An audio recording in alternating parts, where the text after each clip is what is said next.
Hey, good morning, everybody. What's going on? Welcome back to the channel. Got some more NBA player props for y'all here today on PrizePicks. Today is Sunday, May 21st. It's a little later of a video. I wanted to wait to make sure everything got dropped.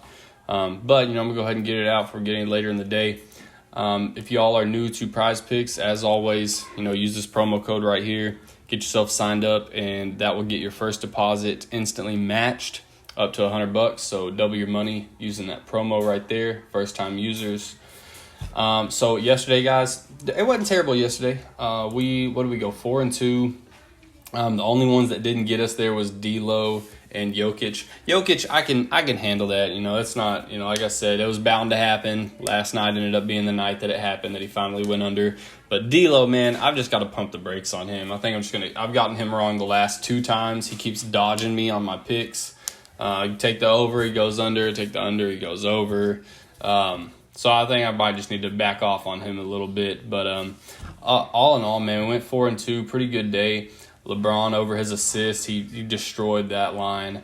MPJ over his RA. He doubled that with 16. Only needed 8. Murray cleared his points in the first half. Austin Reeves killed his PRA, I think, very early in the third quarter. So really, really good day. Like I said, I need to lay off a D'Lo probably. I just can't get him right for now. I'm going to back off. And then Jokic, I can take that. Like I said, we've cashed on that enough times. It was bound to happen. So not terrible, not terrible. We will move on to today. We've got Game 3, Boston traveling over to Miami to try and get a win against the Heat. We'll see. I like how the series looking so far. Like I said, I really hope the Heat win it. I hope JB gets him a ring in Miami. Let's see what we got. So I got some picks. Now, I can never get this game right. I don't know if anybody can. I haven't checked in with anyone, but man, I cannot say it. These games are so just weird. Like I said, there's only a couple people that you can expect consistency out of. And then like Tatum, you don't know if this dude's going to score, 15 points or 45 points. Jaylen Brown, same way. So it's like the people that you should expect to be counting on, money makers, haven't been there. So the 2 that have been, let's go ahead and get them out of the way. It's going to be JB. Oh, not Kimmy, fuck. Jimmy Butler. And it's going to be his fantasy score. I think everyone sees that coming. Probably going to be a popular pick today. 51. Take it. Well, whatever the line's at, you just got to take it. Because, there's, like I said, this is about the only consistency you can get right here. Is Jimmy Butler over on his fantasy.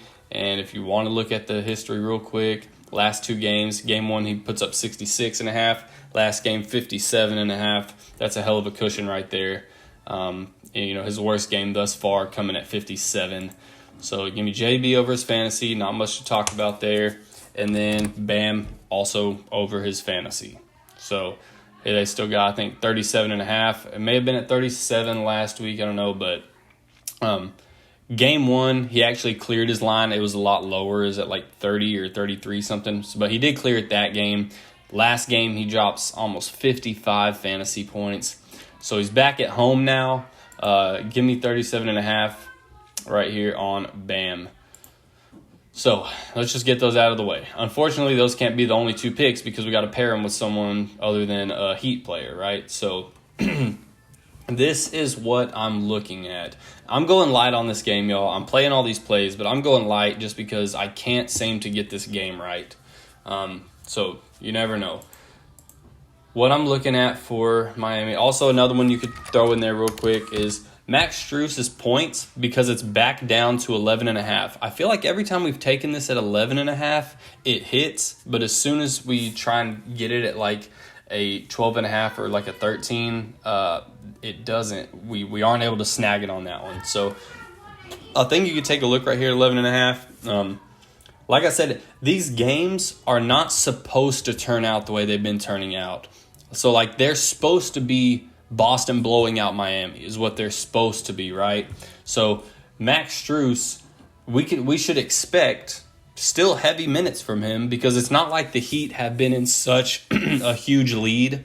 that they're pulling their starters, because the game is not going according to plan, according to the books. The Heat should not be in the position they're in. So we should expect these games to stay competitive. I don't think we should expect the Heat to be in a 30-point lead. So I'm going to say Max Strus stays competitive. He gets his heavy minutes again. I think we take the over on his points now. They're back down at 11.5. And then this is another. So for the Celtics, one I want to take a look at here is going to be Tatum and Bam's rebounds combined. It's at 19.5.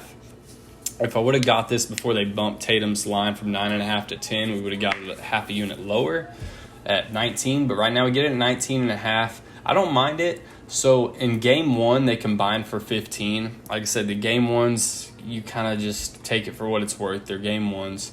But game two, after we can these guys kind of get the feel for each other, they combined for 30 rebounds. Bam's line, it's alone, is set at 9.5, which I don't love. Tatum's line is set at 10, which I also am not in love with. But I think if you combine, because one of them should go over. If one of them gets close to their line and pushes, let's say Bam gets a 9, and you take the over on him at 9.5, you wouldn't hit. But Tatum, if he were to go over with 11, because you just need 10 to push, that would be 20. So I think that one of these guys goes over, if not both. Very possible that both go, and that would be best case scenario. But I think it's kind of a one or the other type thing. They're both the heavy rebounders on their team, so it's very possible that only one goes over. It's just which one. Luckily here, we don't have to worry about which one, because we're just going to take both of them together. So if one, it's not like neither one of them's not going to get rebounds. They're both going to get the rebounds. It's just someone's got to go over their line. Who's it going to be? We just throw them together. We don't got to worry about who it's going to be. So that's going to be that. Another one for Boston is we can take a look at Al Horford is who I was looking at. And it's going to be the under. It's going to be the under on his 15.5 PRA right here. He just hasn't gotten there in these first couple games. And I don't think that they're going to expect much more out of him right now than what he's been giving. Like I said, defensively, he's been there. So you don't want to touch his fantasy score, right? 23, because you see the dude, he's going to get his blocks and steals. Let's see, game one, he gets 3 steals. 1 turnover, so that's a good ratio. Game 2, no turnovers and gets 2 blocks. So that adds 9 points in game 1 and 6 points in game 2. You don't want to touch that. Now you see these other ones, he doesn't even get past 8, or he doesn't get past 7 in any category, points, rebounds, or assists. So I think that the Boston is going to expect their stars need to get them a win. And I don't think Horford is one of the offensive stars, per se, that they're going to ask a lot of here. They're just going to say, hey, keep doing your thing. We need you on the defensive side. Maybe grab some boards, maybe get a couple assists. As you can see, he doesn't even go crazy on those. 6 and 4 against Philly, he was grabbing assists. But here, Bam's been destroying them. 4 rebounds, 6 rebounds, just, pair of assists each game. 2 points, 7 points, isn't shooting the ball a ton. 8 attempts, 5 attempts, only making 1 and 3. So I think Al Horford's going to continue to do what he's been doing. I don't think they're going to ask much from him. Now, if I'm their coach, I'm telling, Malcolm Brogdon, Derek White, of course, Jason Tatum and Jaylen Brown, hey, get your head out of your ass, figure something out. You all are the guys we expect to get the win, and we haven't gotten one yet, so figure it out. Al Horford, I don't think they're expecting much out of him anyways. He's just, kind of doing his thing as usual. So I'll take the under, not on his fantasy score. I'll take the under on his PRA right here. So that's going to be it, y'all.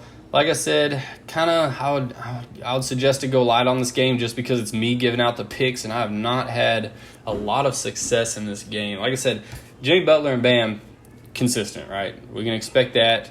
Strus's line has dropped back down, so I think that makes it safe. Tatum and Bam, I think one of them goes over, if not both. One of them has to go over while the other gets close. So I think this is a good spot right here. And then Horford under is 15.5. That's probably the lean of the day is Horford, or even this combination of Bam and Jason Tatum. But like I said, do what you will with it. Maybe go light.